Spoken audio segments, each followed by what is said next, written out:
professor of logic. Oh, hey, Christian, how are you doing? I'm doing great. I guess you don't see me. It doesn't work that way, huh? No, you can turn on your camera though at on There is a But this. would button. you but would you prefer if I turn on my heart light? Ooh, what's Ooh, that? It's a bad Neil Diamond song. It's fine. Don't worry about Oh, it. okay. It's not as opposed to all the good Neil Diamond songs out there. anyway though, Christian, I think this is your first time meeting my Sancho Oh Panza. my God, Sancho Panza. Yeah, look here I am. So Okay. so this Oh, is so this is Jeff, aka Apex Gamma. Dead naming me? How fucking dare you? yeah. Well, Hi, Christian. Nice to meet you, buddy. it's very nice to meet you. I see Sam tweet at you a lot, and it seems like you keep him on the straight and narrow. He he he tries. Let me just say. Well, listen. He's got four wheels, and only two of them turn, so it's not hard to keep him on the straight and narrow. He's a good boy. Um, Yes, yes. Sam's a great boy. Absolutely. But no, it's an honor to have you, man. Yeah. I joke around a lot here, and typically I'm just an idiot. But yeah, thank you for joining us, man. I really appreciate it. Oh, so please. It's happy to be here. Sam is a good boy. We both met during Pizzagate. Yeah. yes, something something along those Something like that. lines. Yeah, yeah, yeah. Hell yeah, dude. Or the set of a Woody Allen movie. I can't remember which. Or Back. or a Louis C.K. show, something like that. I can't. I saw Louis C.K. This is years ago. It was a large venue. He did a 90-minute set, and I told Dennis Miller the next morning. I was like, "Yeah, he did 90 minutes," and he was just like, "That sounds like a cry for help," because 90 minutes is like unheard That of. sounds insane. Like Dennis, you pay Dennis for an hour, you get 59 minutes and 58 seconds. He's not going to rip you off, but you're not getting anything extra. And yeah, so I'm but sorry. I apologize, Christian. What did you do on the Dennis Miller show? I produced the show, and then for most of the run, I was an on-air co-host. But booking Oh, guests was the most of what I did for that show. Yeah, hell yeah, man. yeah. What years did you do that? If you don't mind. I mean, I worked on the show the whole run, 2007 to 2015, and then the Oh shit. on-air was like 2010 to 2015. No shit, man. That's awesome. Yeah, it was pretty cool. So I'm getting a little stage fright here, Sammy. yeah, I'm bringing in the big guns now. So, but Oh man. anyway, so we've been playing various clips. We just took a break, but we were playing various clips and whatnot of the late great Norm McDonald, and Sure. I know that you actually, Christian, like you've said on social media, you didn't know Norm well, but you said that you did know Norm somewhat. So Yeah, yeah, I did know him. I met him when I was an intern at Saturday Night Live, and I started interning in January 1998. And it was the week that he had gotten fired from Weekend Update, and he was still on the show though. He was still in sketches for about a month or two, about 2 months, I think. He was still there, and then finally they just let him go because he was so miserable. But there were definite like camps and stuff. But I always loved Norm, and I was always happy to help him out and things. A lot of people who've been writing about it will talk about this producer that he had, this woman, Lord Joe Hoekstra, who he called Lojo. And I mean, she was like she was just like almost like his handler. She was his producer. And she, at first I thought she was just like his assistant, but it was just more like, look, Norm didn't have like the smoothest people skills, but like Lori Joe was like the nicest person you'd ever meet. So it helped smooth over anything. And I mean, I really liked Norm, but it was just sort of he was a little a little aloof, a little in his own head, and because he was leaving, he had wanted me to just like copy like sketches. This is onto VHS tapes because this is 1998, so I'm like taping VHS sketches for him, and Lori Joe made sure that he paid me, for doing the sketches. And as I was talking about on my show, the BladtCast, I did this for a few cast members, and most of them knew that they had to pay you, but there was one who had to kind of get sort of clubbed over the head by this great guy in the research department. It's like, you have to pay him, right? So, as I said on that show, that was Chris Kattan, who didn't think he had to pay me, and but he did. He just sort of got bullied into it. In any case, my interaction with Norm at SNL was fairly limited. It was a lot of like doing stuff for Lori Joe, but he was friends with that guy I just mentioned. Dan Wilson was his name. So he would call the research department all the time. And my name was Christian, as I've said. And he thought it was funny that my name was Christian. So he started calling me Jew. So he's like, "Hey, is this Jew?" And he just thought it was the funniest thing ever. So spring break, 1998, I went to visit a friend I went to New Orleans and visit a friend who went to Tulane, and Norm happened to be performing that week. So I found Lori Joe, and she knew who I was. And she was like, "Oh my God, come say hi to Norm." So she's like, "Norm, look who I found." He just had this look on his face like, I have no idea who this is. And I was like, "Oh, when you call me on the phone, you always call me Jew." And he's like, "Oh my God, it's Christian. How are you?" Like he just didn't know my face because like he didn't really interact with me that much. And I kept in touch mostly because I kept in touch with Lori Joe. I thought like when I was first moving to LA, I felt like I had a good chance to be Norm's assistant on the show he did called a minute with I think was the name of it. Yeah. This wasn't his Norm sitcom with Artie Lang. This was after that. Right. And I did not get that job, but it would have involved driving Norm around because he didn't drive. But because I started producing Dennis's radio show, that's when I think I got to know him and talk to him the most. And we used to have him on every week, as I know Sam, and he was just like, "Oh, what do you think we should talk about?" So he would call me like earlier in the week, and I would just talk to him. And God, I loved Norm McDonald, but at a certain point, I'm like, I've been on the phone with Norm for like 2 hours. I have to go home. Like, and he's been really entertaining and funny, and he's sweet and all that. But I'm like, I have to get Norm McDonald off the phone. And but it was always great. It was always so great to have him on. And there's this video that you can find, it's from September of 2011, or actually June of 2011. And Dennis was very rarely in our studio, but he was on that day. And Norm came in, and I was in the studio with Dennis the whole show. Norm came in, Jason Sudeikis came in, Ted Lasso himself. So there's like the four of us in studio, and I'm just like, and you can see it in the video, like, what the fuck am I doing in there, Yeah. And it'll tell you something about Jason Sudeikis, though, because I said that after the fact. He's like, "How do you think I feel?" I'm like, "Dude, you're on SNL."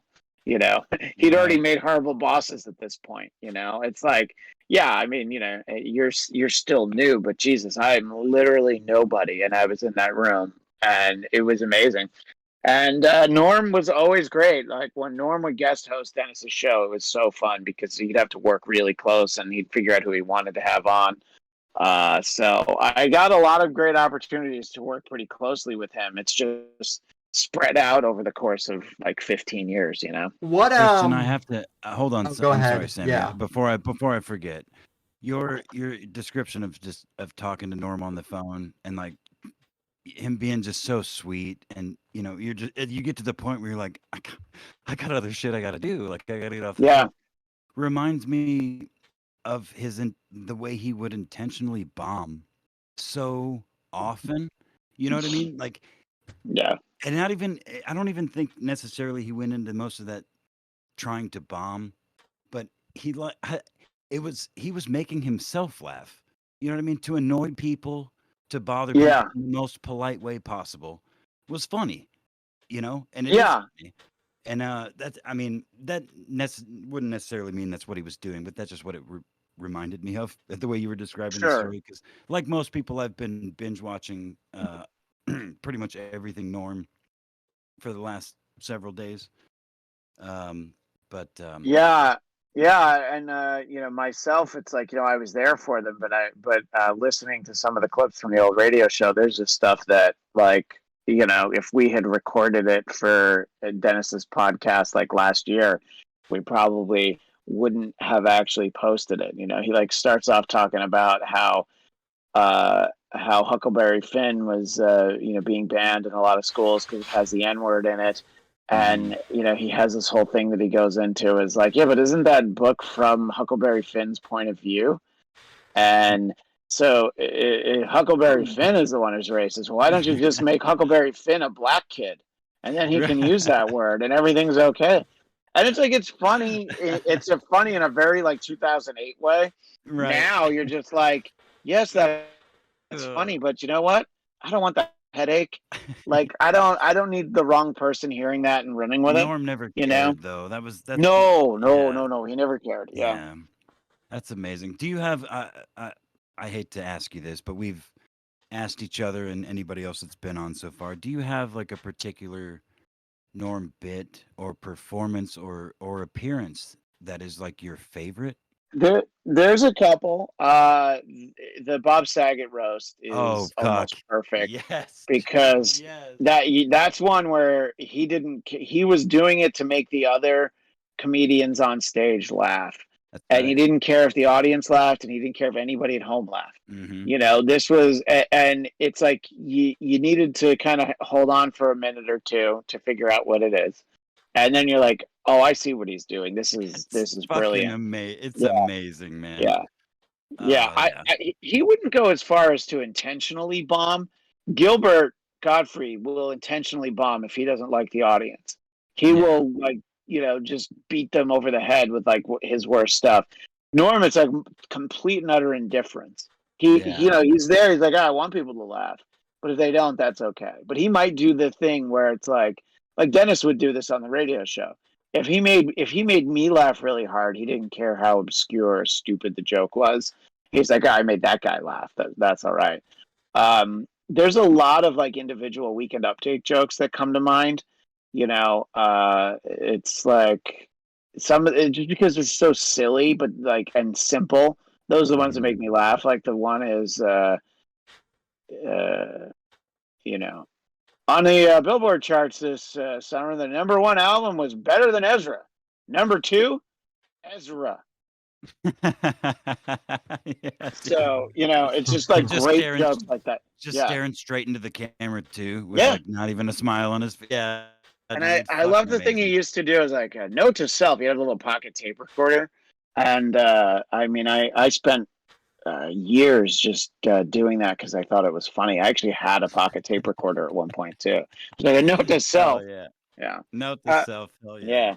I No, Uh, go ahead, Sam, Sam. what were you going to say? It's just, I'm talking too much. What did Sam want to say? no. You're the guest, so feel free to. You're goddamn right I am. So feel free to cut me off any time. No, I was just gonna say,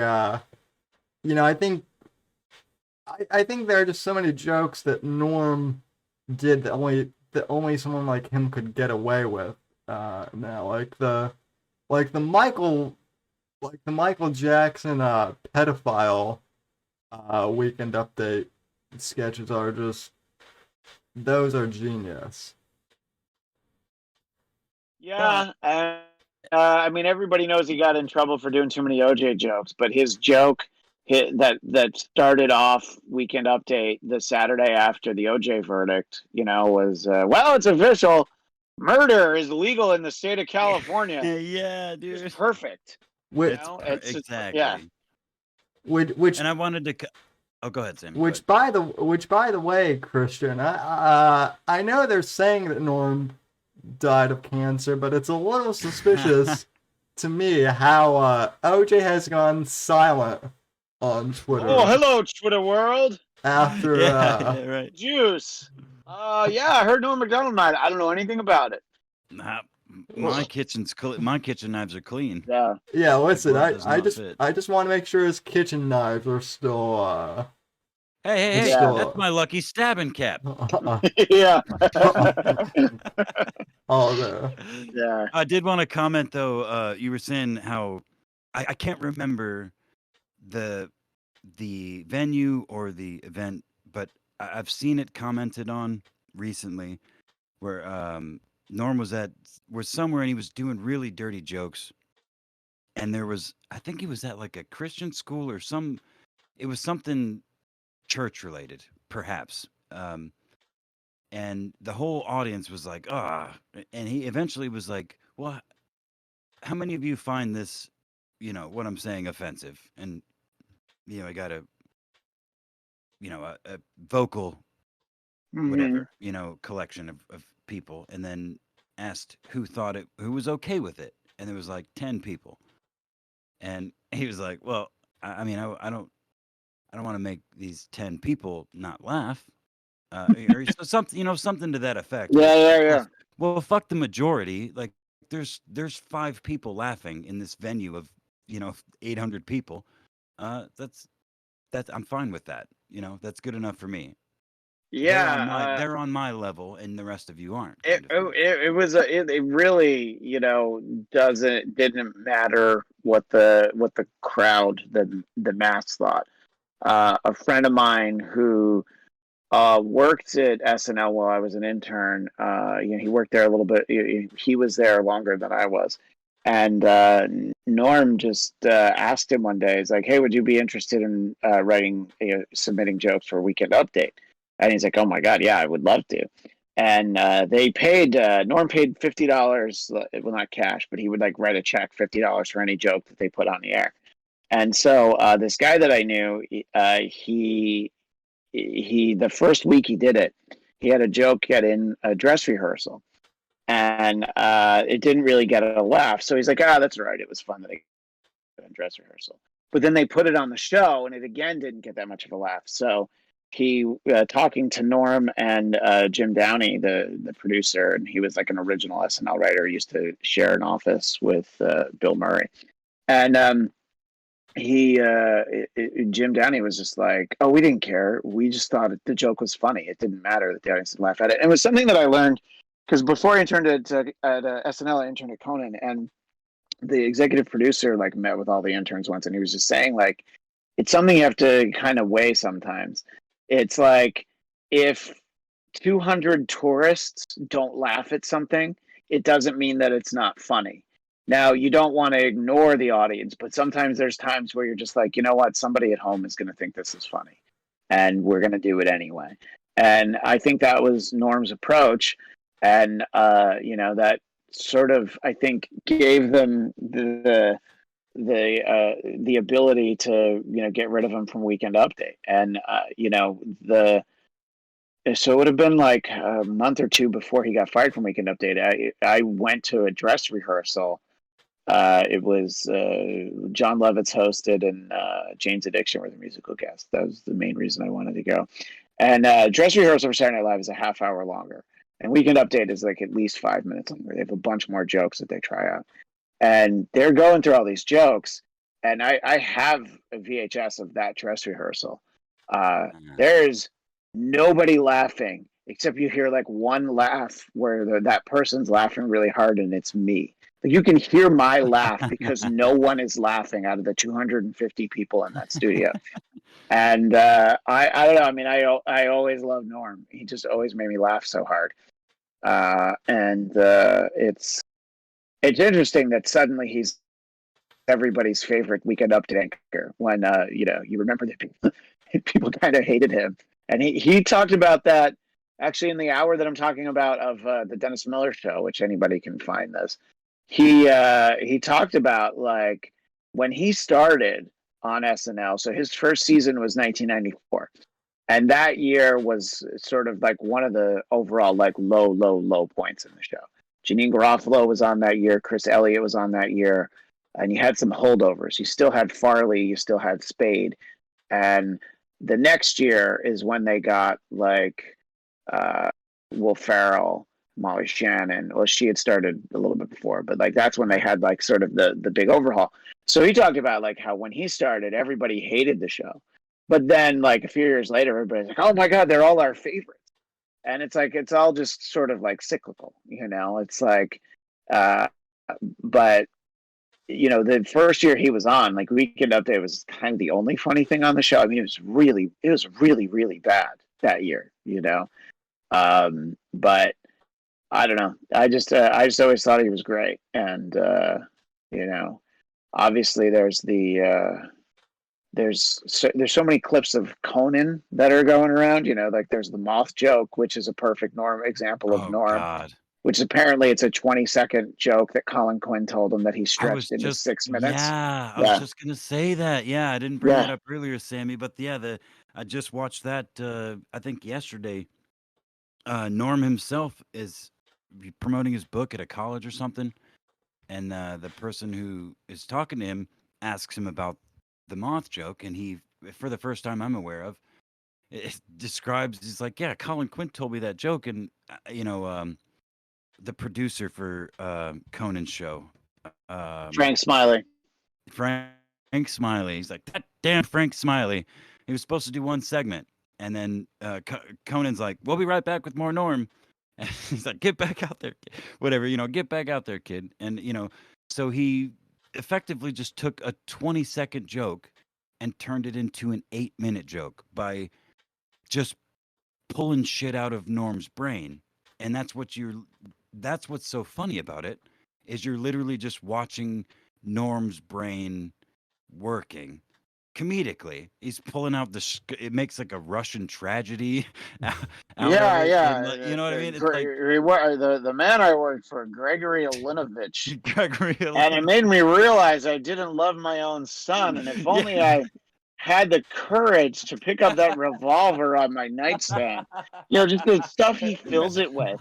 Yeah, and It's somebody points out, incredible. it's like, I think it was on the most recent episode of Conan's podcast. Conan, Frank Smiley, and Andy Richter are all talking about that joke, and it's like something out of Chekhov, you know, that he like that's what he's vamping his Yeah. joke with, and just the fact that that's how his mind worked. But Sam, what were some of the things that some of your favorite? Maybe you talked about it earlier. But what stands out for you? Like some of your appearances, individual jokes. I always like to know what it is about Norm that different people like. Well, I discovered Norm through the old radio show that you and Dennis had. And by the way, yeah. I think the only one who has made me laugh quite as hard as Norm did was our own Rob Lorich, too. He's a Lorich is a killer as well. But no, the first literally there's 8 bodies in his backyard. So he's probably, you know, I don't want to cast aspersions, but that van girl and her boyfriend, check Lorich's backyard. Well, he is from Wisconsin, so yeah. Well, yeah, exactly. Yeah, him and Ed Gein and Jeffrey Dahmer too, right? Yep. But and go ahead. What were you going to say, Sam? No, what I was going to say though is Norm's Dog the Bounty Hunter joke has been I think that came off the old radio show, and that's been played out. But the part I love the most is when he's like, that guy's kind of racist. Just the way he says it. He's sending you into a tizzy. So. And go ahead. And then also, I had forgotten about this until I was doing show prep. But the one about where he called in and had nothing and pulls out that joke about, I think Dennis asked him what he was getting home for Christmas, and he said, "Well, I didn't I didn't have anything for my gardener, but I'm thinking of letting him steal my identity or or something like Yeah. or something like Yeah. that. Just Yeah. Yeah, it's interesting because it's like, there's so much out there for people to find. And somebody that I've gotten to know in the last couple of years, this guy Eric Nagel, he produced Opie and Anthony for a long time, and I was always more of a Howard Stern guy, and but he posted all these clips of like Norm on Opie and Anthony, and one of them Colin's in studio, and Jim Norton's always on the show at that point. So it's like this like treasure trove of like stuff I'd never heard, and I never would have thought to look for. And I think for some people, if they take the time to listen to some of those Dennis Miller clips, I mean, there's the craziest stuff that probably most people never heard. And Sam, that he had this thing about how he was going to go out on the road, and he had a trio of ventriloquist dummies. But then the problem was that one of them he didn't realize was a Holocaust denier. Old Jackson, and it's just like he was just saying the most horrible things. And that was so funny that for years Dennis would still ask him like, do you still have the puppets? He's like, what? The Holocaust tonight. And then he would remember what it was. But it's just like that sort of like brilliant outside the box thinking was just like something he would very easily discard. Like he definitely wouldn't have remembered the Holocaust denier puppet if Dennis didn't bring it up so many times. My favorite bit with the Holocaust denier puppet, as well, I'm glad you brought that up, was the part where he goes, a couple of Jewish guys want me to burn them and throw them in the fire, but I say 2 wrongs don't make a right. Yeah. Now that you say it, I do remember. So something else. I hate to reference it again, but that book tour interview that he did at the college that I was referencing earlier. He's also asked about the Courtney Thorne Smith interview on Conan. Yeah. Which, Sammy, I don't know if we didn't watch that since I've been on the show, but that's one of his most, I mean, in my opinion, concise, just hilarious Norm moments. And he's asked about that specific thing, and he's like, back then there weren't computers. You just said a thing, and there was like people in the room, and it like kind of evaporated eventually. I didn't expect, he didn't expect for things to live on, forever. And he ends it with saying he's got to call Carrot Top or something like that. But I don't think you're right. He didn't.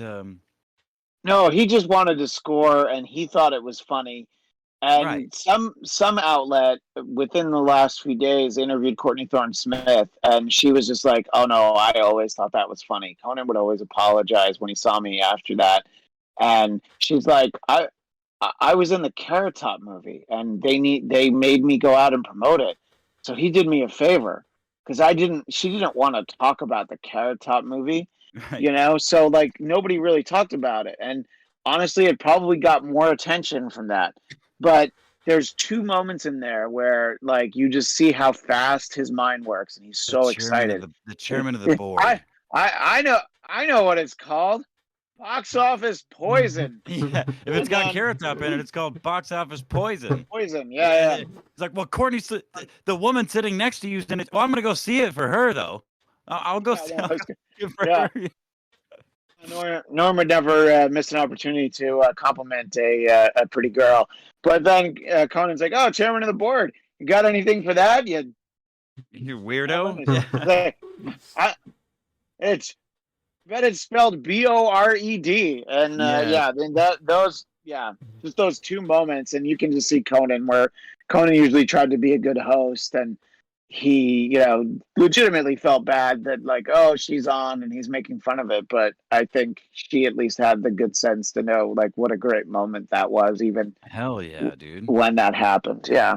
Yeah. So How do you Christian feel? I mean, people close to him that have known him for decades, and us out here, Sammy and I, way on the outside, you on more of an inner circle, had no idea that the man was sick, right?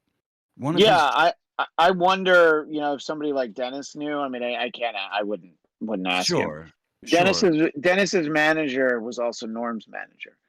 So I Oh, wonder if he knew, if the maybe, manager yeah. knew, because I worked really, really hard to try and get Norm on the last episode of Dennis's podcast last December. Like, because I have like an email for Norm. I tweeted at him. I got some, I tweeted at him a couple of times. I got a couple of like fairly, I got other comedians to retweet me asking and like trying to like help nudge it along, but obviously it didn't happen. So, and I would talk to Dennis's manager, and the thing about Norm was that Norm was always hard to get a hold of, Yeah. and he was a little bit unreliable in terms of, can you be on the phone at 9:30 in the morning to be on our radio show? Some mornings, yeah, absolutely. Other mornings, you just couldn't. You could call him and he wouldn't answer. So, you just sort of thought that that's what this was. I'm going to assume that his manager probably knew in terms of managing the workload. But I mean, he did stuff even as recently as Yeah. maybe not last year, but 2 years ago. The last time I saw him was 2 years ago.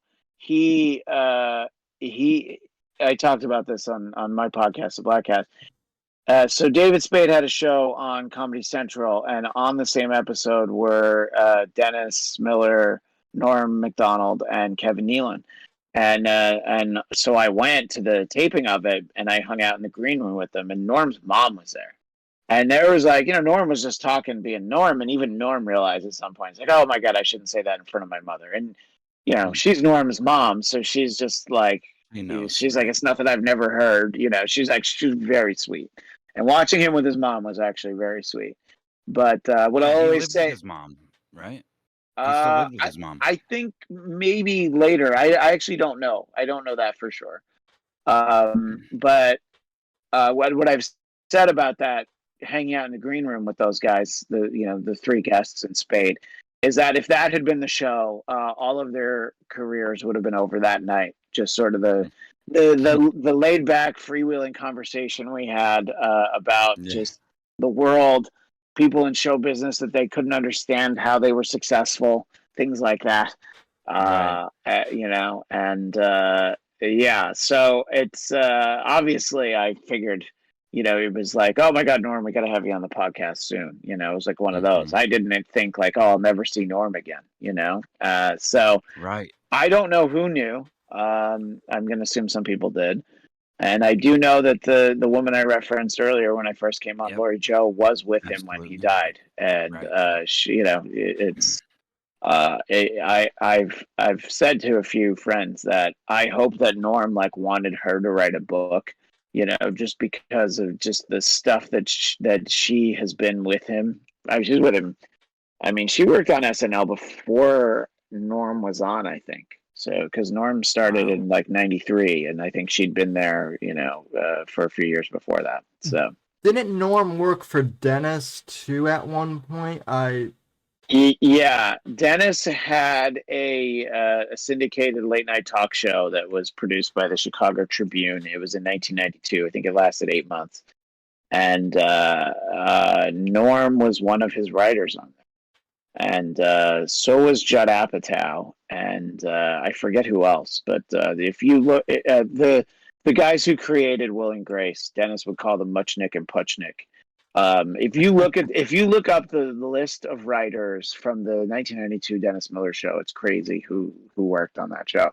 It's almost like how the Dana Carvey show had like Louis C.K., Steve Carell, Stephen Colbert, and I'm forgetting other people, that show had, but in any case, yeah, and that's you know, Norm and Dennis would both talk about the fact that Norm got hired to be a writer on that show on the basis of one joke. And I don't remember the setup of the joke, and it's like a perfect setup. And it's about, we were talking about Wisconsin before. I was going to mention this. He's talking about Jeffrey Dahmer and the trial. And then what the punchline is, but in his defense, they started it. And it's such a fun, and Dennis hired him based on that joke. And then Norm explained on our show, it's like, yeah, I wasn't trying to be like, I'm not like so clever that I'm like, I'm just going to give him one joke. He like tried to write jokes and he wrote 10 and 9 of them were terrible. And so he gave Dennis that one joke. He said like he went to a Denny's with a bunch of newspapers and he tried to write topical jokes. And he only had one that he liked. But I mean, he also wrote on Roseanne. Yeah. Norm did, and He was on Roseanne before SNL, wasn't he? Yeah, I believe, yeah. I think that was. Yeah, he left Roseanne to go on to SNL, and Roseanne was a little bit after Dennis's show, and but not nearly enough attention is paid to Norm's great movie Dirty Work, which I saw in theaters. No kidding. And I really liked his sitcom. I thought it was really funny, and Artie Lang also played his brother on that show because obviously they look so much alike. But that's weird to me too. Who would have thought that Artie Lang outlived Norm? Well, I'm sure no one's more surprised than Artie. Right, yeah. Yeah, but Artie recorded something nice, like about 15 minutes, that just remembering Norm, which I thought was nice. And you hear Artie, and you just like, I don't know how that guy's still alive, but I'm glad he is because Artie's somebody else who's always made me laugh, and the combination of him and Norm. I mean, Artie ended up on the Howard Stern show because he went with Norm when Norm was on as a guest. And Artie watched that yesterday. Yeah, and Artie was just a fan of Stern, and he's like, oh, he would have been happy to just sit in the green room. It's like, oh, you got to bring Artie in. And of course, Artie he had just gotten kicked off of MTV or Mad TV. Yeah, because he has the story. Artie has this amazing story about he was in a sketch in like a pig costume for Mad TV. And he like ran off to buy Coke while he was wearing the pig costume. And I think he went to jail, and Quincy Jones produced that show, had to get him out. And so he had like these stories where you're like, oh my God, this guy's, crazy. And the fact that, Norm, I think, I think Artie was telling the story about when Farley guest hosted SNL a little bit before he passed away in 1997. They knew that Farley had a problem, so they wanted Norm to kind of keep an eye on him. And Artie was there too. So like Artie was the one who was more responsible than Farley. Artie was making sure that and God, Artie told this funny story that people should find it, but I don't know, it's out there. This was just the other day, and it was like, and Artie said to Norm came up to him, he's like, yeah, bad news. Farley went into the bathroom with Andy Dick, and Norm said, oh no, there's only 2 things that happened in the bathroom with Andy Dick, and I hope he got high. Hell yeah, dude. I did want to ask, because me as far away as most people mourning Norm are, that can be, that we never met him. I never even actually got the benefit of ever seeing him live, but I've watched him from a very early age because I was born in the 80s, so his weekend, that era of SNL is right there for me. Mm-hmm. But looking at especially the last 10 years of his work, his guest appearances, and his stand-up as well, does any of it hit any differently, knowing that he knew he had, you know what I mean? Like, he was making cancer jokes. He was making jokes about death. I mean, which he Y- always did, of course, but they seem a little more concise in y- retrospect for me.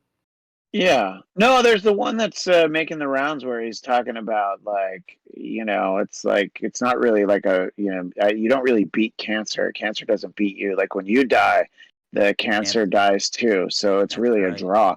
That's But right. there are stuff. I heard a clip from Stern, like I don't know, from probably somewhere like 8-9 years ago. And he was like, he stopped himself from getting a little melancholy. He was talking a little bit about death, and there's a Mark Maron episode from a few years ago that got reposted, and I think there are times where you can tell he must have been thinking about it, but I just feel like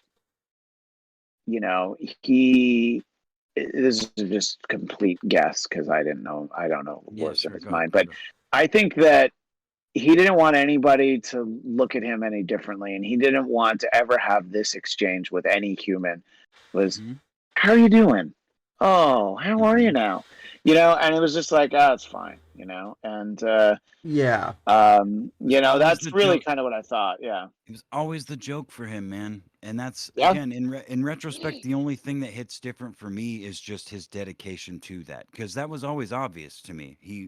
The way he would maybe not intentionally bomb, but tell jokes he knew the audience wouldn't laugh at, or Hmm. only a few people would laugh at, or that he himself thought was funny. On a live television show on a fucking huge stage in front of a bunch of people, whatever it may be. Um, it I don't know. It um, like it was it, the man was funny, and now that he's gone, surprisingly to everybody, minus probably a handful of people, Yeah. I was saying earlier that I think his light is going to shine even brighter now in the world of comedy than it has prior to, because like you said earlier, he, people didn't like him on SNL, or at least some Yeah. people didn't. He was but as time has gone on, he's become more and more idolized, and he's got like it's almost like the rock star. The what is it, the 28 curse? Although he died way too young, but far later than 28, obviously. Yeah. But, No, yeah. And I mean, I think that for the most part, like a lot of people did, obviously people loved him as Burt Reynolds on Celebrity Jeopardy. They've, like that's not even my Bob. that's not my name. Yeah. Yeah. That's not my Turd Ferguson. And like Bob Dole even loved his Bob Dole. Yeah, Like Bob Dole dude. posted something about it. And he always like he loved Letterman so much. He Ah, was afraid that he would hate his Letterman, but Letterman, there's a quote from Norm was that Letterman like called him the day after the first sketch, and he didn't bring it up, and he kind of waited for Norm to bring it up. Well, I did you on the show, and he's like, oh yeah, don't worry about it. It didn't bother me. Joe Piscopo used to do me, and that mm. bothered me because that guy's not talented, but He's you're not talented, so funny. it's fine. Not Yeah, so funny. yeah, you're Right. right. He's not funny. Yeah. Which I thought was pretty funny for Letterman Yeah, to be dude. like, I don't want somebody who's not funny making fun of me, but Norm's Letterman funny. Letterman and Conan is funny. Letterman, or I'm sorry, not Norm on Conan is funny because Conan just doesn't know what to do most of the. You know what I Yeah. mean? He's just Well, letting he Norm knows to go. stay out of the way. He knows that like Norm's there and it's just whatever he's gonna do. But Norm has Like, so much respect for Letterman, and he's still doing his Norm thing. There's such a yeah, different dynamic when you watch those two. Like, there's 5 parts, and they're like an hour and a half long on YouTube. You can watch them. yeah, Norm appearances on Letterman and appearances on Conan. I have not watched them all, obviously, but the yeah, bits that I have, and that I've, jogged my memories, because a lot of them I watched. I was a kid through some of that. yeah. No, I mean, Like, yeah. If Norm was gonna be on a show, I probably would like record it. I don't think I would stay up that late, but I would always want to see Norm on right. one of those shows. Yeah, I agree. And look, Oh, it yeah. depends because different hosts. He was different with Dennis than he was with Conan than he was with Letterman. Right. And it's like obviously like Opie Anthony and Jim Norton is a different vibe than with Howard, and I mean, and he was on like Howard's peak, at the best, like some of those segments that he was on. So, yeah, it's great to sort of see like how comfortable he was with pretty much anybody, and except for the ladies on The View, which I know is one of. Actually, no, he was very comfortable with the ladies of The View. The ladies of The View weren't comfortable. That was one of your favorite clips, right, Sam? Oh yes. That's good shit. As I have said, the only two things I like about The View are Norm McDonald's appearance and then Jenny McCarthy. So no, just just talking, just like, well, because Bill Clinton murdered a guy. Yeah. We need to get murder out of the White House.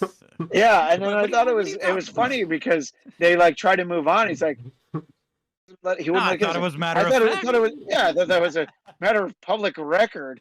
And that's pretty great. No, incredible. That's just no fucks given in the truest of sense. Yeah, I agree. Now I know that Norm also guest hosted the show a couple of times when Dennis was on, vacation or whatever, and just in general, what was that like? And then kind of more specifically, what was the Ann Coulter interview like? Just I'll talk about all of it. Well, Ann Coulter was on the phone.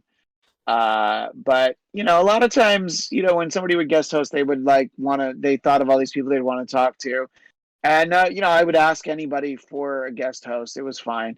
Ann got right back to me right away. And she said, it was an email, but she's like, oh yes, I love Norm McDonald. I'd love to come on. And I didn't realize she literally loved Norm McDonald, because you can find this. I think it's on YouTube. And if it's not, it is. Ask Sam. Yeah, okay. But if somebody can't find it, ask Sam. I'll email it to him and he'll share it with you, because they're like fans of the old Dennis Miller show. There's a couple of guys that I know have like every show. So whenever I need something, I go to them, and somebody was nice enough to just email me that.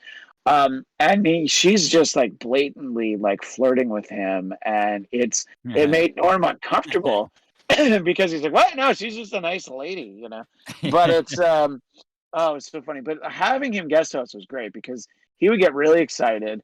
He had a lot of thoughts, a lot of ideas, and when he was first on, he really wanted Salman to be there, who was Dennis's co-host when the show started.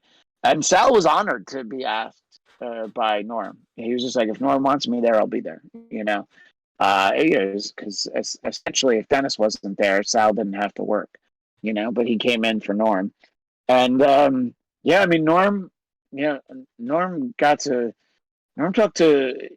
was able to get Robert Duvall on the show. He actually was never on with Dennis.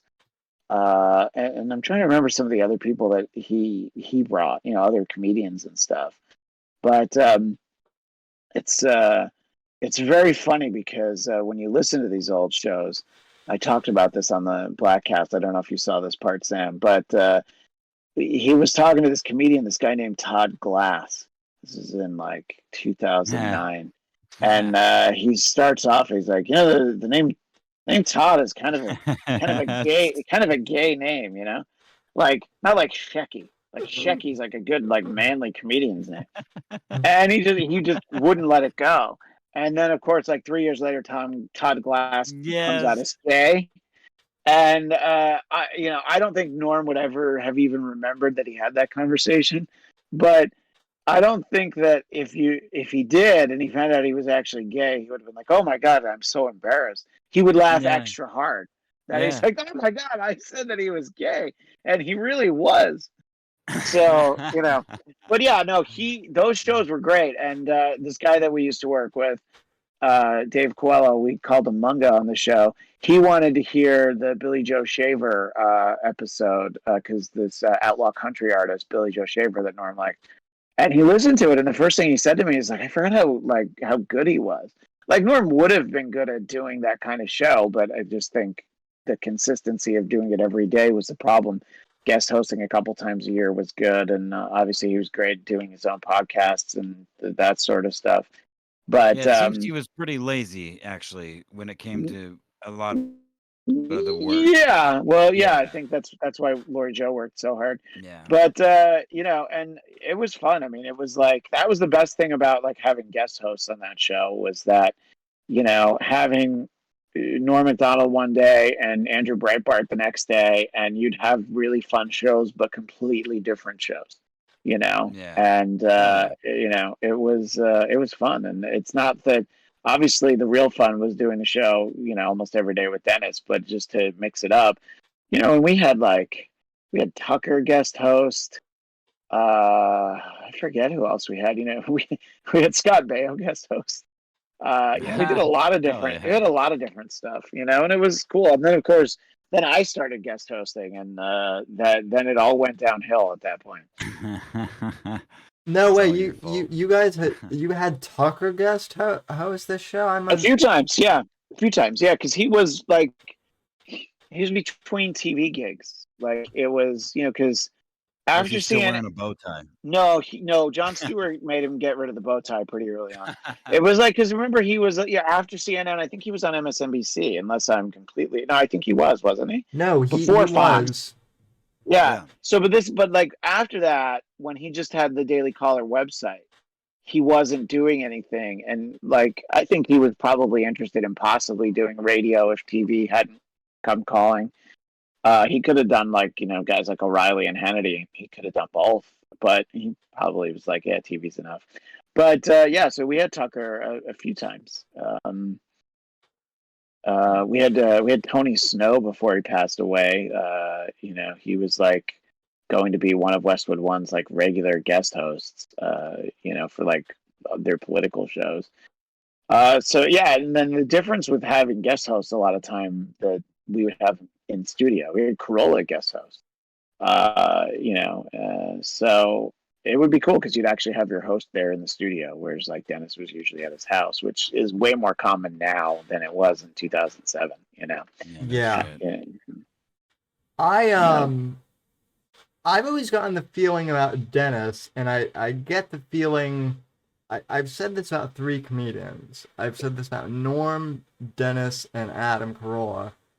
I don't really get the impression, at least, and especially from my personal interactions with Dennis, it doesn't really seem to me like any of them, they like what they do, but they don't like the celebrity aspect of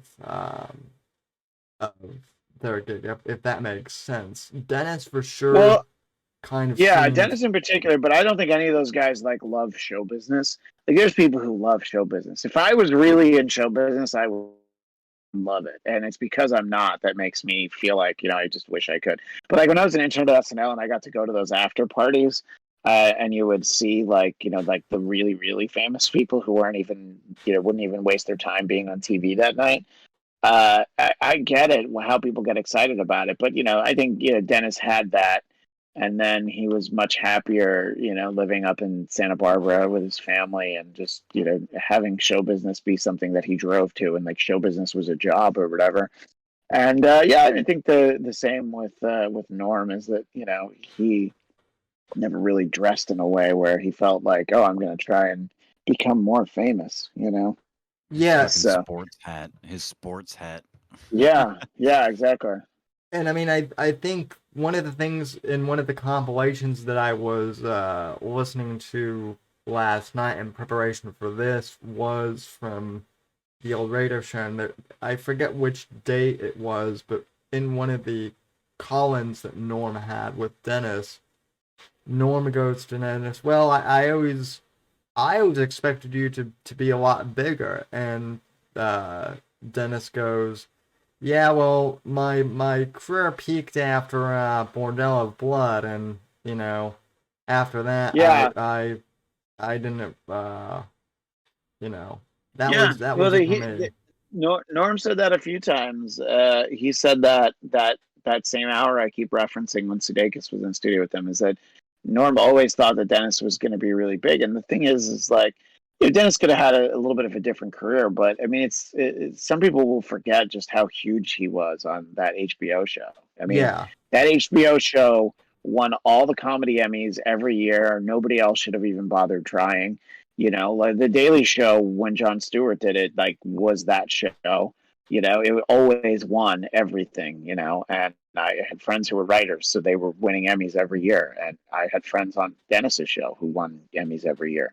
You know, and I think if Dennis liked doing movies more, he could have done more of them, but he didn't like. I mean, when you're starring in a movie, I mean, you're on the clock for 14, 15 hours straight, but you're not really working most of that time. Most of it's waiting, you know, and I don't know how much he liked it, you know. Yeah, So well, from what I've heard, and apologies to the Baywatch fans out there, because I know that there are a few people listening who do like Baywatch, but from what I've heard from Dennis, Erica Laniak kind of ruined that for him. So yeah, well, she was just coming out of a relationship with Steven Seagal, so you can't blame anybody for being damaged by that. And Dennis always thought that Angie Everhart, who was in that, he thought that she didn't like her. But I actually almost did a show with Angie Everhart. I was going to co-host it with her. She loved Dennis. She had so much fun doing that movie. So it was, you know, I think he sometimes forgot. I think Erica Eleniak probably didn't like him, but you know, Corey Feldman sure didn't. But even as Dennis got older, he's like, yeah, Corey's probably right. I probably, you know, he took the gig more seriously than I did. You know. yeah, yeah. Geez, I always forget that Corey was in that movie too. But yeah. Yeah, he So, wanted to choreograph the fight scene, and Dennis was like, I really don't want to do that. Like, we'll just, you know, just you try to punch me and, you know, whatever. So, but I don't know. Yeah, and I mean, it's, you know, Norm's movies, you know, Norm wasn't in that many movies. Like, Dirty Work was his big movie. And obviously it had a cult following, but it wasn't successful, you know? So I think that you know he'd always get a role in like a Sandler movie. You know, I think that's most of the movies that he did. Like Sandler always found a part for him. You know. yeah, yeah. Well, speaking of that, there was a bit where I forget he called into the show and he said he was in one of Sandler's movies and he said I had to split a zip car with some other comedian or something like that. Oh, that's funny. Like Sandler got the main cast all Porsches or something, as if they needed it, and I got stuck with the zip car.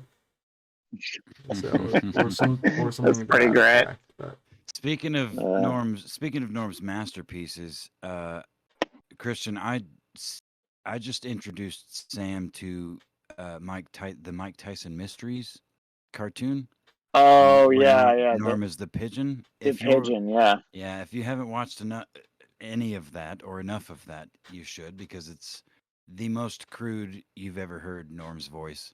But it's in a pigeon on a Mike Tyson cartoon. It's I mean, he literally makes the show, but a lot of people haven't heard of it. It's only, I mean, it came out I think 2016 or 2015. Yeah, no, yeah. I mean, I certainly haven't seen enough of that, but the little so bit that I good. saw of it, and then I know he was a voice of this like blob creature on the Seth MacFarlane show, the Star Trek spoof, The Orville.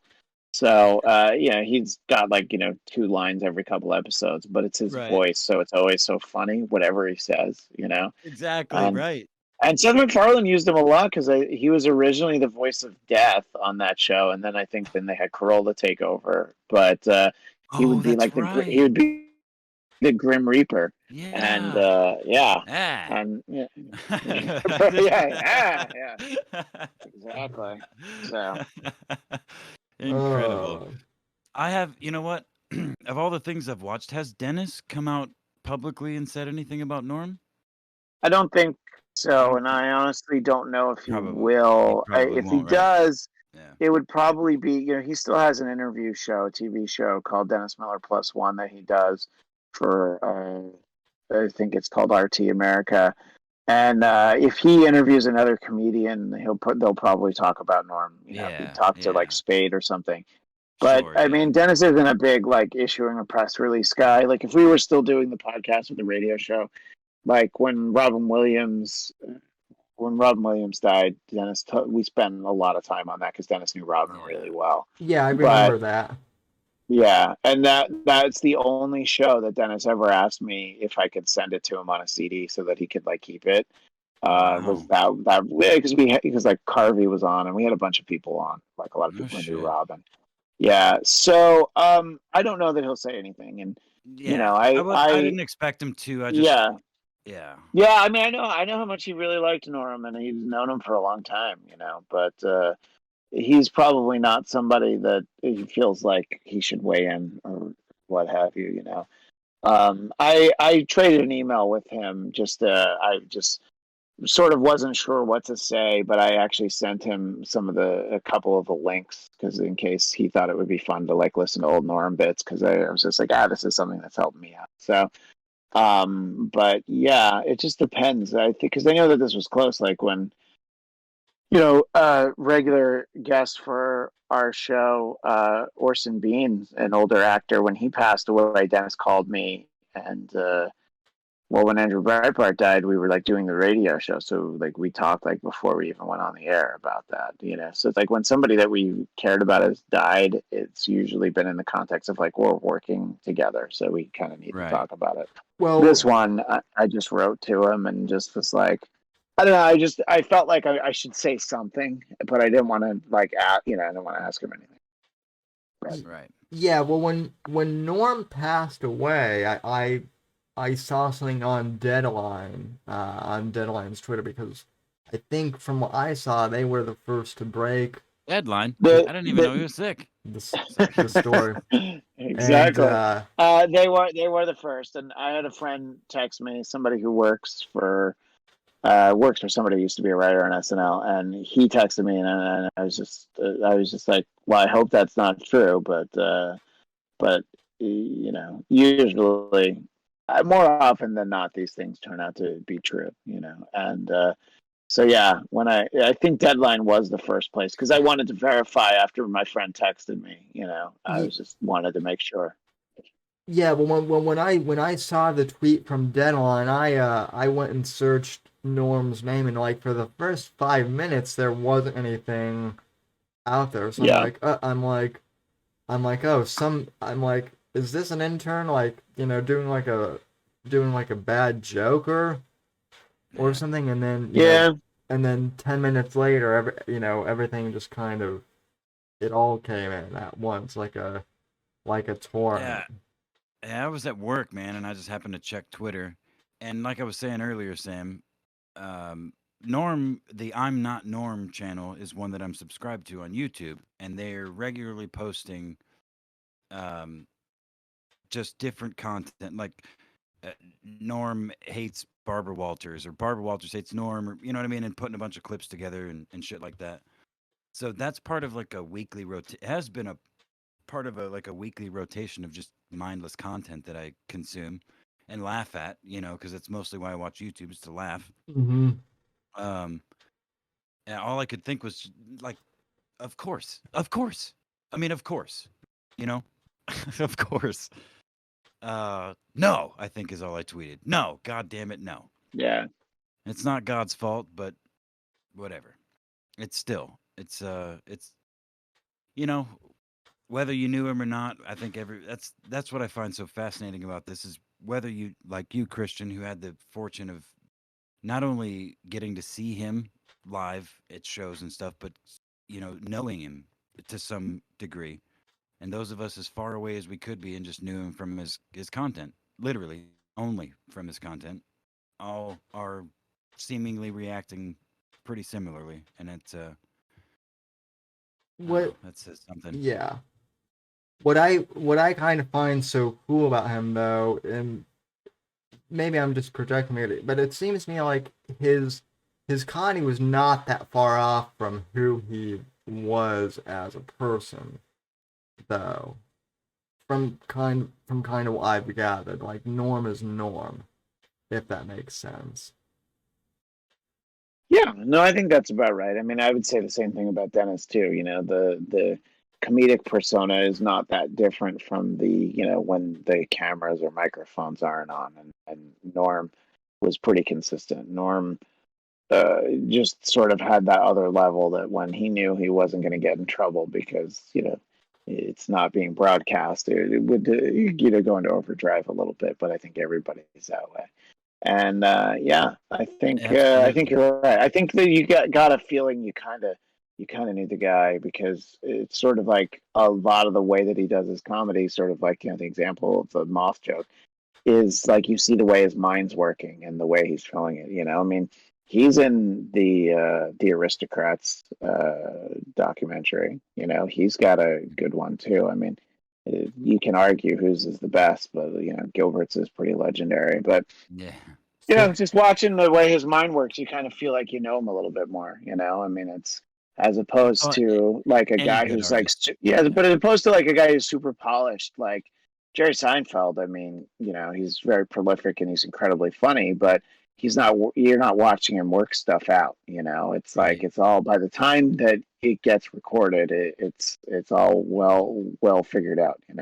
Yeah, that's the thing. That's the thing I think personified about Norm for me is that he just lived to be funny. Yeah. Privately, publicly. I mean, excluding the most exclusive private group of people, which I would imagine you couldn't count on two hands, or you could count on less than two hands, I should say. That really knew what he was thinking and feeling and what was going on with him. Other than that, like he lived for the joke. You know what I mean? Just to be funny. Like everything was supposed to be funny. That's kind of what I take from him, and of course. Yeah, it's good. It's a good lesson for everyone, I think, especially as the world's falling apart around us. Yeah. Yeah. It's I think his brand of humor is something that will certainly be missed, and I think Apex and I don't know if you've ever heard of the podcast Come Town or who does that? I know the guys who do it. It's more that I know who they are than I've actually heard the show. Who does Come Town? Nick Mullen and Stavros. Oh, Stavros. Yeah. Stavros. I heard Stavros recently on something. Yeah. And they're both great. It's just Which it's degenerate fucking comedy, but Yeah. it's funny. Which I mean, to your point, Christian, you said on your podcast that there was no way you could release the first 100 BladtCast, but I was gonna say. Go ahead. I was gonna say, well, I'm like that could be true, but then there is Come Town, and you guys are way. They make a shitload of money too. Yeah, no. The thing about so my show, the BladtCast, and I'll tell people it's spelled BladtCast, and you can find the YouTube and all that stuff. But the earliest episodes of it, we would record after the Dennis Miller show. And look, even in 2013, the world was different, and like what you said and what you thought was funny. And my friend Will Sterling, who he's an actor, and for a long time he worked producing podcasts for Podcast One, and he was a little bit mindful of like, stuff we talked about. I don't know, And Liev, this guy that we worked with, he does morning radio in the LA area for a country station. And he definitely like was playing up like being a character, almost like an Eric Cartman, Archie Bunker kind of character. I mean, it's what he really thought sometimes, but he just was like just being this like, sexist, abrasive, insulting. I would always try and get him to be racist, but he wouldn't really bite on it. I'd always try and get him, and like, I'll get him to say something, and he was like smart enough to know. And so it's like, you worry, those people have real careers and they worry about it. But I mean, it's like, I didn't take down the first like 100 episodes of the BladtCast. It's just that they existed on like through that radio show. And when I started doing it on my own, it's like, I don't know, episode 118 or 119 or something. So then that's why those are the ones that are easily found. You can find some of the old ones because they're on other streaming services. But, Oh you yeah. know, here's the thing. I've always said I would put up the earliest episodes if there was any interest at all of people who wanted to hear them. And the people who want them already have them, or have at least listened to them when they were new. So some of the ones with guests, like there's guests from those earliest shows, I'll put those up. But I don't know, a lot of it is like, do you really want to hear us in 2013 talk about what we think Batman vs Superman is going to be like? You know, I mean, like, oh, do we think it's going to be really cool? And is Wonder Woman really going to be in it? That's rumor. You know, so some of it is just like, I don't know if it holds up or not. I went back to like I think my first BladtCast appearance when Gotham was first on, and when everyone thought that show was going to be good. And I mean, it seemed like it would be good, and I mean, I watched it for a little while, like right up until they introduced Mr. Freeze, and then I was like, I don't need Mr. Freeze. Like, Mr. Freeze isn't cool to me, you know. Yeah. And then the worst thing about Gotham was that the actor who they cast to play the Penguin was actually really good. So then they felt like they had to put him in every episode. And I'm like, oh, he would have been good like every 5 or 6 episodes, you know? Like, I didn't need to spend that much time with him. I thought the Riddler was more interesting, you know? Too much of a good thing, disease. Kind of, yeah. Yeah, definitely. But yeah, so you were on to talk about Gotham. I forgot about that, Sam. And then I think another time I was on to like talk at one of Louis C.K.'s specials right before the whole Me Too thing hit, which I was just talking to somebody about that, and the interesting thing about that is like, you know, the thing about Louis, it's like, I think like the girls who he like jerked off in front of weren't even that upset about it. They just talked about it, and people got upset on their behalf. Yeah, They felt like, you know, that's what the problem is. And, you know, you have guys. I'm gonna say the guy's name, but everybody knows who the guy is who had it in for Shane Gillis. Like that guy, you know, there you have those people who like that's really what they feel like they should be doing is like not just getting people like canceled in the court of public opinion. They're like getting work taken away from people. And like, you know, Louis was so hugely successful. And I mean his show, his FX show was fucking brilliant on every level. Like he did everything. He like wrote, he directed, he edited it, you know, and obviously he starred in it. And yeah, that's weird, like jerking off in front of women, you know, if they aren't asking you to do it, you know, if you just like figure they must be into it. And I mean, look, Louis knew what he looked like with his shirt off. He should know that no woman's gonna want to see that. I thought the person with the best reaction to it, I think, was Sarah Silverman, who was like, "Why? How did you do that in front of me?" You know. So it was like, wait, what? How come I didn't deserve that? I think they dated at one point too. But anyway, yeah, no, and I mean, it's I don't know. I mean, it's like Louis, you can kind of understand that very specific act more than anything, you know. And I think you're people who once you do apologize, it's sort of like that's when it's over, you know. Like we were talking about Howard Stern before, and there were those a couple years ago. There were like these videos that he did in like the early '90s. He was like with Sherman Helmsley from the Jeffersons, and he's using the N-word like constantly as part of a bit, and it's what was comedy. It's what people tuned into Howard Stern for. It was like on a pay-per-view like cable show, so it was like supposed to be extra adult. And instead of apologizing for it, he was just like, yeah, it was like 30 years ago. I was crazy back then. The world was crazy. You know, it's I'm not. Never it's just you can say like, you know, I would never do. I wouldn't think that's funny now, but I did back then. And like, you know, that's why like when Kevin Hart wasn't like, you know, I already apologized for these tweets. Well, we need you to apologize again if you want to host the Oscars. And he's like, well, I don't think I want to host the Oscars that badly. You know, it was just because what was it? Like Kevin Hart had a tweet that and Tracy Morgan said the same thing. Like he hoped something about like hoping that they never had a gay kid or something. I can't remember what it was, but it almost doesn't. It almost doesn't matter, you know. Yeah, it's like, you know, and it's I don't know. It's like it just depends if you put yourself in a situation where you can be canceled and you can apologize for something, you know. I mean, then that's where the real trouble starts. I mean, I think with Shane Gillis, like he had just gotten hired on SNL, and it would have been sort of a very big break for him. Speaking of a funny motherfucker. Yeah, I mean, his new special's on YouTube for free. It's so funny. Yeah, it's and so I mean, funny. he's still, you know, yeah, his career is different than if he got on SNL. But by the way, you don't make a lot of money on SNL.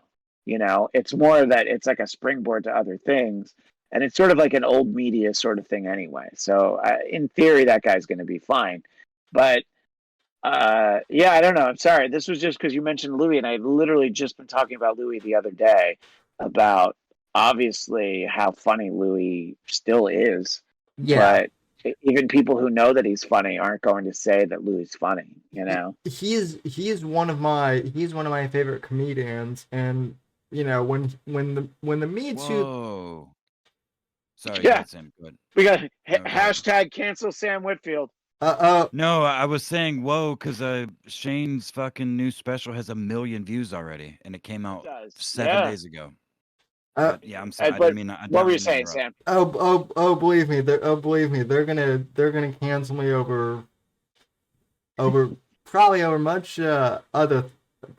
other things. So, but yeah, Sammy, we said the N word like a couple times this stream. But something like that. As long as that word isn't nepotism. No, I'm not that lucky. But no, Sam's a necrophiliac. You know, that makes a lot of sense, actually. It's the chair's fault. It's blame it on the chair. It's anyway. Go on, Sammy. I'm sorry. I wouldn't say I'm a necrophiliac, but no. Anyway, damn it. It's derailed. No, because Sam likes them dead after he's done with them. He doesn't want to have sex with them, but he needs to immediately kill them. It's like, well, I'm done with you. So yeah. Put them in the corner with the rest. Put them in Rob Lorich's backyard.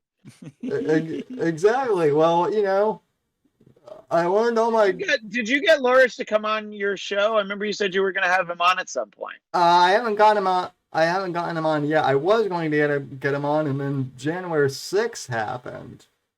So there was. Oh wait, I TiVo the news. I'm still watching the news from 2018. What happened on January 6th? I didn't notice. This. No, you know what? I don't want to ruin it for me. I don't want to ruin it for me. Never mind. Let me watch it. Let me watch it. No spoilers. No spoilers. Yeah. Well, at least it wasn't Last Jedi bad. So. But oh god. Yeah. It's worse. But yeah, well, yeah, but anyway, so you're talking about Louis, Norm, and Dennis Miller. But, obviously, those are three really funny, very unique voices. But yeah, no. What I was gonna say is, it's funny because you have comedians, you know, like Louis who can, you know, get canceled and then come back, but then you also have comedians like Nick DiPaolo, who I know was on the show as well, and I think Nick just got kicked off YouTube, but he doesn't. Nick's one of those guys again who doesn't give a fuck, really.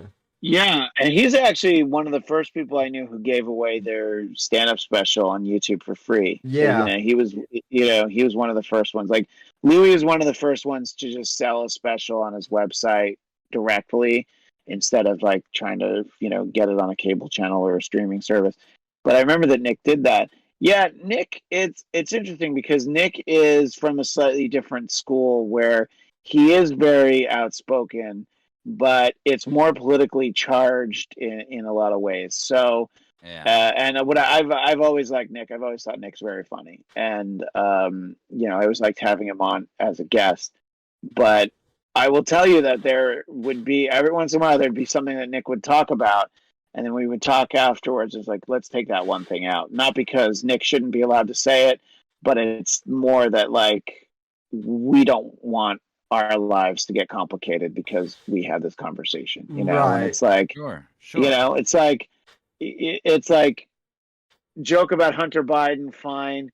When you get into the specifics of something that you've heard is on that laptop and it's just that's too much, it's like, also it's like you're just going on about something and it's not actual jokes. You know what I Right. mean? Like when Yeah, something's just a kinda joke, you can ranting. always be like, "Oh, I'm just joking." And Nick, I think, is great in both of those ways. He is somebody who he's very opinionated, and he's able to synthesize it into good jokes.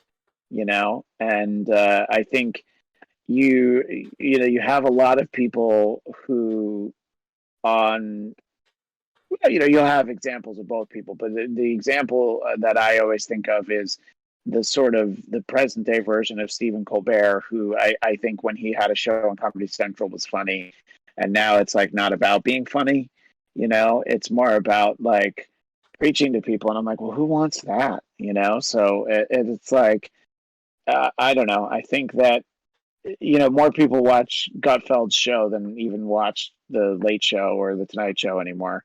And I think that if Gutfeld was somebody who just said what he thought and tried to preach to you, I don't think it would work. But Gutfeld's also funny, and I think that DePaulo, I think, always pushes the envelope and pushes it off the table, and the envelope goes into the shredder and then bursts into Yeah. flames, and he's still going, and it's great. It's great to have guys like that. I just think your potential gets maxed out. I mean, he used to have a show on Sirius. DePaulo did, but then he got fired from that. Like Anthony Cumia, I think he got fired. I think Nick got fired because of something he tweeted. It wasn't something he even said on the show. Yeah. So Yeah, it's like burning the candles at both ends kind of thing. Yeah, I mean, and it's he's great. I haven't heard anything from Nick in a while, obviously, because I haven't been doing Dennis' show. But I haven't seen his show in a little while. But He moved. Nick. He moved. What's that? He moved closer to my neck of the woods. He moved to Georgia. Yeah. Yeah, and he said he loved it. That he loved going to Georgia. Yeah, Which he moved. He moved like before the pandemic, so he didn't live in the city. He lived in Westchester, so he a lot of people who moved lived in New York City, and then it's like when you're being encouraged to spend all day inside, and like your inside is less than 1,000 square feet, and you live in like you live in like a loft apartment, with like a girlfriend you maybe don't even like. That's not Nick. I'm just saying in general. I think a lot of people moved pretty far away, because they were just like, oh, I just want to have a little bit more space. And it seemed like Nick was really happy going to Georgia. And I think a lot of it is really like, for the most part, how much does it really matter? Where you live, especially if you're doing shows, like an internet show or, something on YouTube. And I know like DePaulo has like a studio that he had built for him. But it's, the one thing about this last year and a half is just you realize how good the technology is for you to have guests that aren't there with you. And it still usually sounds pretty good. yeah. I mean, And I'm always impressed. I'm always impressed by these guys who, like have studios built for them, and then meanwhile you and I are. I mean, I'm streaming from my room, and you're streaming from your, I have this room in the back of my garage Yeah. because my kids are asleep upstairs and it's quiet down here. It's literally I'm in the back of my garage underneath my house. It's a windowless room. When we Nice. first moved in, my wife and I started calling this the murder room because like nobody would hear those screams. Let's just put it that way. And yeah, I mean, look, and it's, obviously, Rogan had those beautiful studios built, for him. Crowder has his studios also in Texas. You people that that have these facilities that are built. But honestly, if you sound good, it kind of doesn't matter. It looks cool, but I don't know. I mean, I think that a lot of people still don't watch podcasts. I think what I've found, and mine's very small, but it's the listenership for the audio version is about the same as it ever was. But we usually do everything on video now too, so it's like Yeah. extra. So you're getting more people that like to watch stuff, even though, look, right now, if you're looking at Sam and I, you're seeing two of the most handsome men on the planet. And obviously, Apex Gamma is intimidated. That's why he won't show his face, because you can't compete with this. That's really what it comes down to. It's true. It's true. But I don't know. It's fascinating. At some point, the history books and on the impact of the pandemic, there's a lot to look at. But in terms of the way that media is generated and the amount of content that is created in this time period and what people are comfortable with, it's like people are used to seeing, people who do Zoom mics. Like right now, I'm just talking to you on my cell phone because I didn't want to waste time setting up my computer. Like I have, it's funny. I'm leaning on my fancy microphone. Nice, I have my dude. phone, but my computer wasn't set up, and I didn't know what time you were going until. So I was just like, oh, let me just turn it. But it's passable. Like when I have guests that aren't on like a professional mic, it's like, yeah, it's good enough, But anyway, Sound good. Yeah, no, you sound great, and I mean same with this show, and there are people who are like, well, you need more YouTube subs, and you need to like get much more interaction with the chat, which the chat is great, but I get like 80 views on YouTube, but then I'll get like 1,000 on the audio version. And then it's like doing the video. It's like especially because like a lot of times I'll do interviews that aren't scheduled ahead of time. I just like, oh, okay, I'll record it. You go live and then you're like, oh, there's 5 people watching that are like commenting and having questions. That's enough because you're having like the live interaction, which is great, which when we only ever did the show as audio, we never had live interaction unless I was like, Sam, I'm going to call you at this time and then you can be on with us, Yeah. So to have people pop in and comment live, I mean, you always get good. Like the show that we did on Thursday, the BladtCast episode 452 where we talked about Norm. Like a lot of people were in the chat, they wanted to talk about some of like their personal memories of Norm being on Dennis Miller's radio show. And it was people that aren't usually the ones that make sure that they're there to watch live. And it was nice to see. Yeah, speaking of listeners, I don't know if you saw this, but Dominica Saxon, our Dominica Saxon, actually got blocked. Yeah. He actually got blocked by the Juice. After I tweeted out wanting to make sure that OJ wasn't in any proximity of Norm. So. Yeah, I know getting blocked by O.J. Simpson is something to definitely be proud of. Better than getting stabbed by him. Yeah, it's true. It's if only Nicole had only gotten blocked by him. I know, right? Mm-hmm. Yeah. Hey, fellas, I'm gonna have to go to bed pretty soon. I'm in California, and I have to go to bed pretty soon too. Sam, you're going to be up all night, clearly. Whoa, we got the whole country covered. You got the West Coast, Midwest, and the fucking East Coast. Yeah, let's go. I'm actually thinking I'm going to wrap this up here soon, so we might as well wrap this up. But smart man. Thanks for coming on, and where can people find you? Because your podcast, I think is one of the best. It's one of my favorites to listen to. The phrase you were looking for was gold standard. Thank you, Sam. And if you're interested in the BladtCast, BladtCast, you can subscribe, Apple Podcasts, anywhere, wherever you want. But also, there is a YouTube channel, BladtCast, BladtCast, and we do a few shows on there. We have the BladtCast, the titular BladtCast. I do a show about Marvel called Marvel Movie Talk. And I do a political show that Sam pops in on the chat and has been on.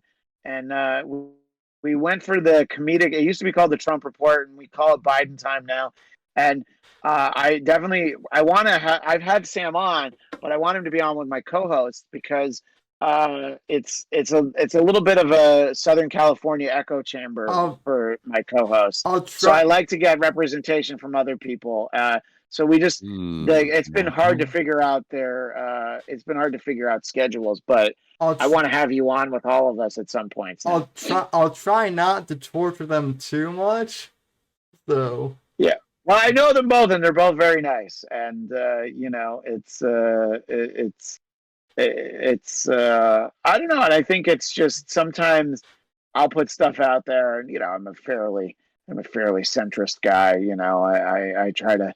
I think that my strongest held political belief is what's going to get a laugh, and hell yeah, it's and I'm definitely doing this show. People were very surprised when when we first started. It was called Trump versus Hillary. It was the 2016 election, and I think I made one joke about it was sort of like thinking of Norm, that Hillary Clinton being a murderer.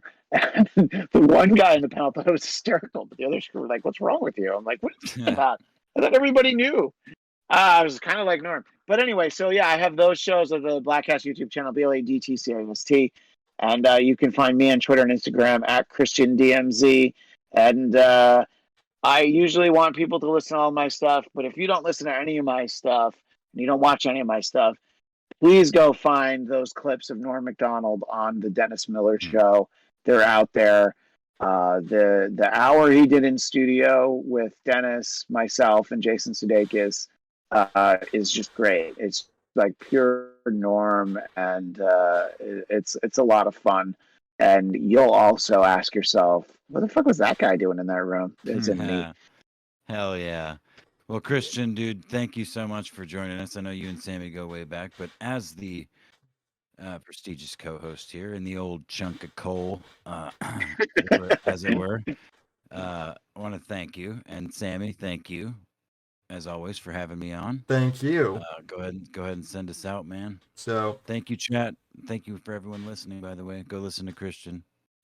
Yes, thanks for tuning in to the Whitfield Report. I want to thank Apex for rejoining me, and thanks to Christian for popping in for the last hour of the show, and thanks to everyone who sent in clips of Norm and shared your comments in the chat. He will be missed, and until next time, this is Sam Whitfield saying good night, God bless, God save this nation, and God bring the legacy in that order. Thanks, everyone.